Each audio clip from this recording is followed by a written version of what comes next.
Gardevoir. The most viewed video on my channel is based on Gardevoir, with a whopping 1.3 million views. And it's not just that video, there's a couple more viral Gardevoir videos. But why? Why is Gardevoir so popular? What's this, you piece of shit? Introduced in Generation 3, and known as the Embrace Pokemon, a Pokemon that you could easily obtain in the earlier routes of Emerald by catching a Rolls, where it was first featured in the games. People quickly fell in love with this Pokemon and her design. I mean, his or her design. That's right, although Gardevoir had such female characteristics, there was a 50% chance that your Gardevoir could either be a male or female, and that's where the memes started to appear. Its Pokédex entries state that it likes to protect its trainer from danger, and that just added more fuel into the fire. It got to the point where people were literally obsessed with Gardevoir, creating fan art based on how they see the creature. Which unfortunately for you, I can't put it on YouTube, but you could go check it out yourself if you want.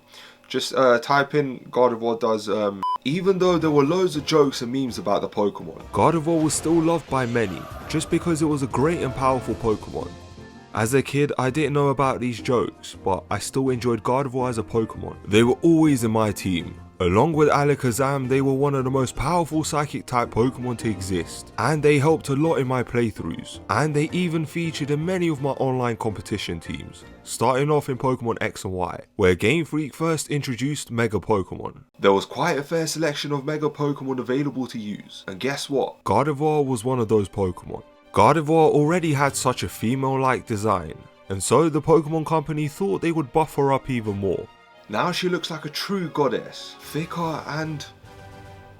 I'm joking, I'm not saying that. Pokemon X and Y brought a whole new way to play competitive Pokemon, with the addition to a brand new typing known as Fairy, shifting dragon types into Oblivion. Abilities were so important in battle, and Mega Gardevoir received a brand new ability alongside Sylveon at the time. The ability was known as Pixelate. This ability caused all normal type attacking moves used by the Pokemon to become Fairy type, and also increase in power by 30%. On top of that, Fairy type Pokemon also gained an extra stab boost from the moves, which meant your Mega Gardevoir would have an increase of 80% in power. The one move which most players spammed in double battles was Hyper Voice, dealing an absurd amount of damage to the opposing Pokemon, or even killing them, especially if they were dragon types. But Mega Gardevoir's reign did not stop there. She was further introduced alongside several other Pokemon who received Mega Evolutions. Those Pokemon were put into a game known as Pokken Tournament.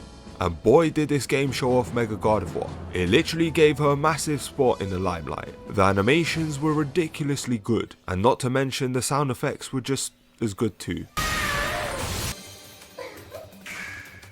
But then came another game, which allowed us to have a bit more freedom with Gardevoir.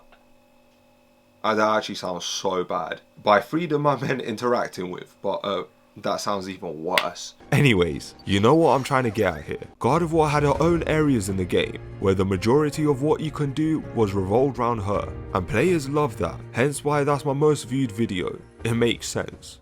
From the games to the anime to the cards, Gardevoir is loved by many fans, and although some of the reasons are not so great, those who love Gardevoir for the good are those people who hold a special place in her heart. The end.